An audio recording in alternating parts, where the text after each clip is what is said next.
I must confess I have a strange feeling listening to your conclusion of the workshops. And I would like to start from your will to make a crisis an opportunity to change and not to try and do more of the same. But therefore, one has to address difficult questions about the very fundamentals of our social policies.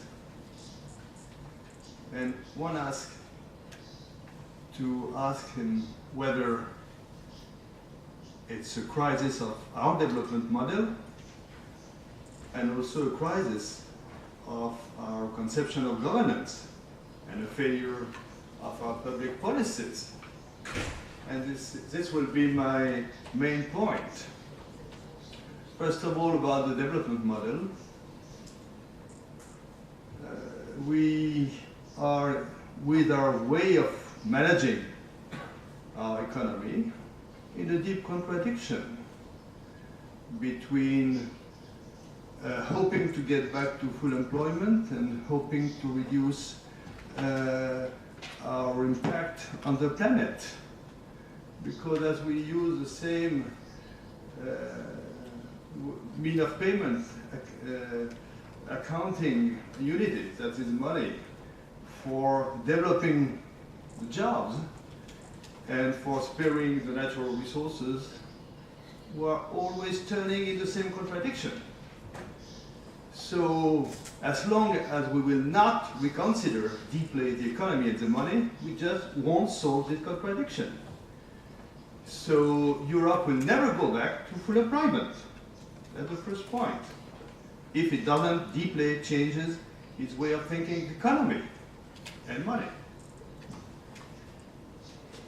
And the second point is an extraordinarily deep crisis of governance. I'm sorry, during my speech I will tell you all stories, because this question has been raised over the last 40 years and has not been properly addressed.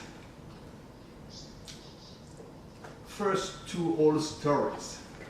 Our foundation in 1986 financed African experts to come in a French department to audit the social services and social policy, because we could see it was ineffective. So we say we have no expertise. So why shouldn't we take expertise from people who have expertise on poverty, that is the people in Africa? And their conclusions, I can send it to you if you like, were very severe. Enormous means for very small results. That's the reality. At the same time, we hosted a meeting of senior civil servants, progressive civil servants, who had been very active in the experience of the left in France, and wanted to discuss together why they failed. Why they failed. And the answer was, because each problem which was put on the table, we would answer by more money. A new way, new handicap to be identified and to be addressed, and new benefits to be thanked. That could be done at a moment of global development. This is no more an option now. And so the only way is to think differently, public policies and governance. And the ideas are on the table for the last 20 years. So we have to understand why they have not been effective, why they have not been applied. So this will be the matter of my speech. I'm presented the program as an expert on multi-level governance, and it may sound strange, as a concept has got only recently legitimacy and a political and intellectual status with the white paper of the Committee of the Regions.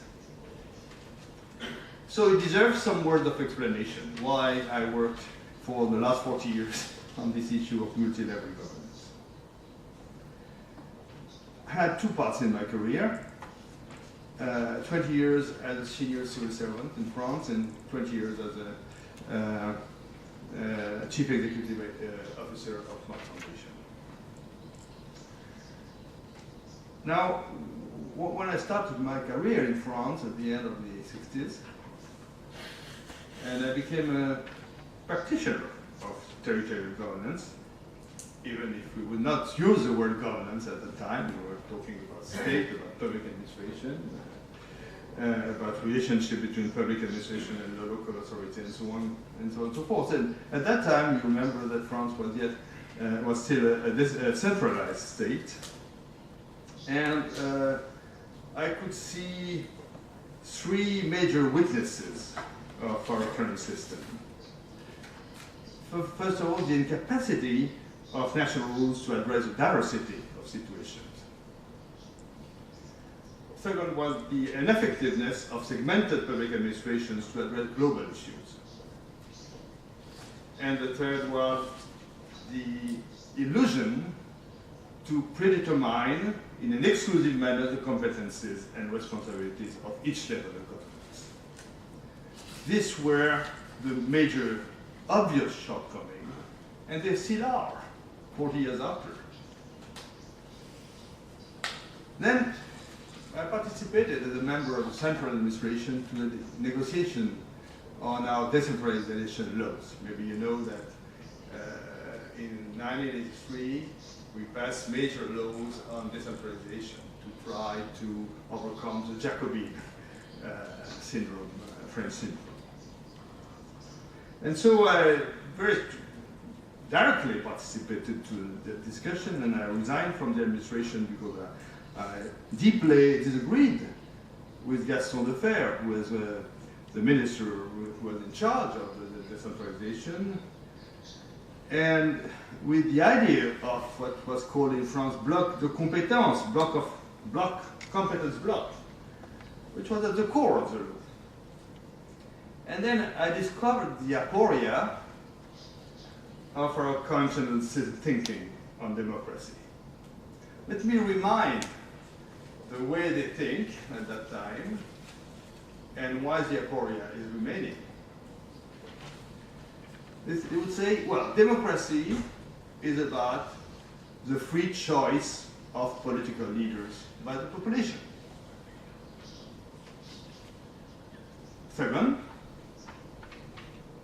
to choose your leaders, you have to evaluate, to assess its action. Third, to assess its action, you have to put it in front of their responsibilities, and then you need to know what they are responsible of. And four, to need what they are responsible of, you need to define exclusive competences at each level, so that we know who is the cow keeper.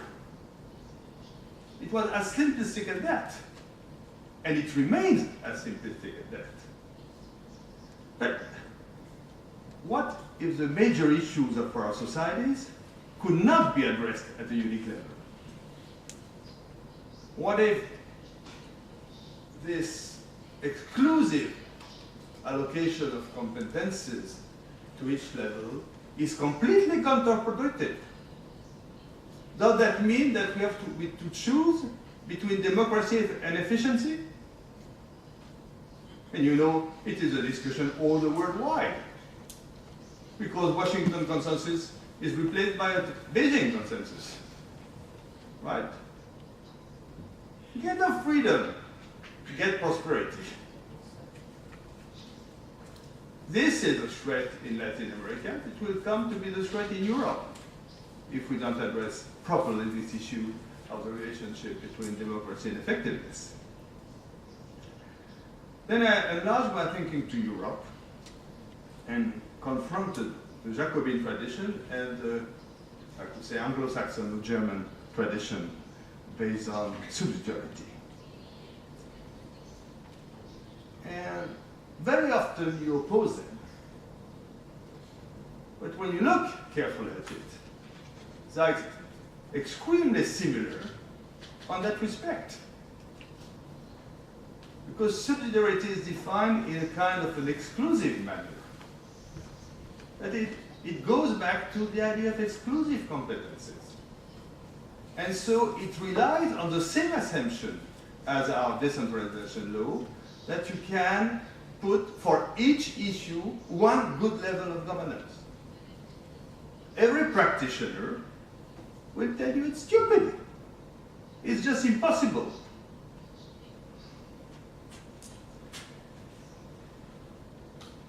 And this aporia of democracy has a direct corollary in the practice of governance. Why? Because it created the cooperation between the different levels as a non-issue.